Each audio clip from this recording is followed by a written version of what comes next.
ছোটবেলায় যখনই এই গানটা শুনতাম তখনই অন্যরকম একটা আনন্দ কাজ করতো মনের মধ্যে। তখন মনে হতো যে বৈশাখ বৈশাখ একটা ফিল আসতো, মানে এত ভালো লাগতো, এটা আসলে বোঝাতে পারবো না কেমন লাগতো।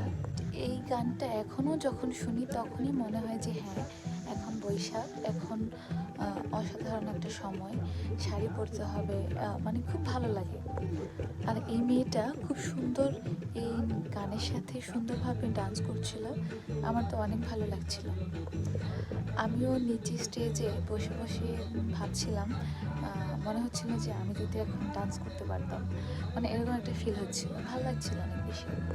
আর হ্যাঁ, আরেকটা কথা বলা হয়নি, এখানে বাচ্চারা ডান্স করছিল, কবিতা আবৃত্তি করছিল, গান গাইছিল। এর পাশাপাশি আমাদের যারা ইনভাইটেড ছিল এখানে, স্টুডেন্ট অ্যান্ড গার্ডিয়ান, প্রোগ্রামে যারা আমন্ত্রিত ছিল সবার জন্যই খাবারের আয়োজন করা ছিল। পান্তা ভাত, আলু ভর্তা, শুটকি ভর্তা, ডিম ভাজা, পেঁয়াজ, কাঁচামরিচ, শুকনো মরিচ, ডাল ভর্তা, এই তো এইসব আয়োজন ছিল। প্রোগ্রামটা অসাধারণ ছিল।